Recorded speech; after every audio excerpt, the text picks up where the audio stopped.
Fan DC 6 volt ফ্যানের বিভিন্ন জায়গাকার voltage, যেমন ব্যাটারির ভোল্টেজ, তারপরে তোমার এই যে ভেতরে দেখো দুটো সার্কিট থাকে, সেই সার্কিট দুটোর কাজ কি। এখানে একটা সার্কিট আছে, সেই সার্কিটটা এটা হচ্ছে এসএমপিএস। এসএমপিএস মানে মেন পাওয়ার সাপ্লাই। এটা এই পাওয়ার সাপ্লাই 220 ভোল্টেজ ঢুকছে, এই পাওয়ার সাপ্লাই থেকে 6 ভোল্ট বেরোচ্ছে। 6 ভোল্ট বেরিয়ে এই সার্কিটের মাধ্যমে এটা যাবে ব্যাটারিতে ডিসি ভোল্ট চার্জের জন্য, ডিসি চার্জের জন্য, ব্যাটারিটাকে চার্জ করার জন্য।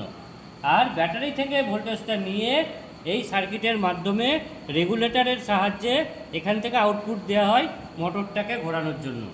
তবে একটা ডিসি ফ্যান কাজ করে। মেন হচ্ছে আমাদের থিওরিটা ভালো করে জানতে হবে। থিওরি যদি আমরা বুঝতে পারি তাহলে যে কোনো সার্কিট আমরা সারাতে পারবো, ঠিক করতে পারবো। তাহলে এই যে ডিসি ফ্যান দেখছো, এই ডিসি ফ্যানটা 6 ভোল্টে কাজ করছে, 6 ভোল্টে চলছে। এবার 6 ভোল্টের ব্যাটারিটাকে চার্জ করতে গেলে কি দরকার, এখানে এসএমপিএস দেওয়া আছে। এসএমপিএসও থাকতে পারে, আবার রেগুলেটেড তোমার ট্রান্সফরমারও থাকতে পারে। মেন হচ্ছে আমাকে একে চার্জ দিতে হবে। চার্জ দেওয়ার জন্য আমাদের এখানে এসএমপিএস, এই এসএমপিএসটা তোমার খুব ভালো এসএমপিএস। এখানে 220 ভোল্টে ঢুকছে এবং 6 ভোল্ট বেরোবে। যদি এই এসএমপিএস মানে সুইচ মোড পাওয়ার সাপ্লাই, যাতে ভোল্টেজ আমার কমে যদি 150-200 হয়ে যায়, তাও একই ভোল্টেজ আউটপুট দিবে। আর যদি ট্রান্সফরমার দিয়ে তোমার এসএমপিএস হয়, ট্রান্সফরমার দিয়ে যদি তোমার এখানে রেগুলেটর হয়, তাহলে ট্রান্সফরমারে কি হয়, ইনপুট ভোল্টেজ কমে গেলে আউটপুটে কমে যায়, সেখানে চার্জ হতে কিন্তু অনেক সময় লাগে।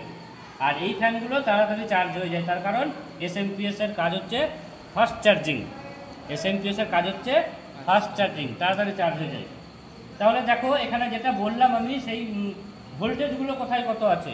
ফার্স্ট হচ্ছে 220 ভোল্ট, আমি মিটারকে সেট করবো এসি ভোল্টে, এসি 600তে সেট করলাম। এবার এই এসি 600টা এখানে হচ্ছে 220 ভোল্টেজ ঢুকছে। দেখো 228 ভোল্ট এখন আছে, আছে। তারপর দেখো এখানে 6 ভোল্ট আউটপুট হচ্ছে, এটা হচ্ছে আউটপুট, ওটা ইনপুট, এটা আউটপুট। এসএমপিএসের আমাদেরকে এই দুটোই দেখতে হয়, ইনপুট আউটপুট ঠিক আছে কিনা।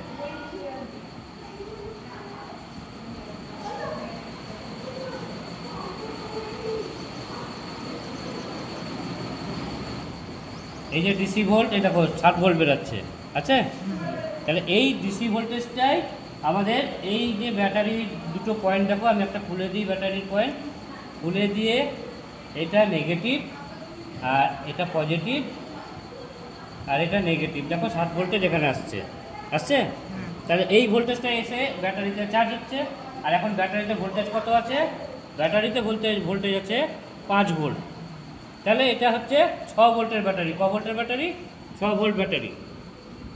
তাহলে আমাকে এখানে ভালো করে চার্জ দিতে হবে, তবে আমার মোটরটা ভালো রান করবে, ঠিক আছে। তাহলে এই সার্কিট হয়ে, রেগুলেটর হয়ে মোটরটাকে ঘোরাচ্ছে। এবার আমরা দেখে নিই, দেখো ঘুরছে, স্পিড মোটামুটি ভালোই আছে।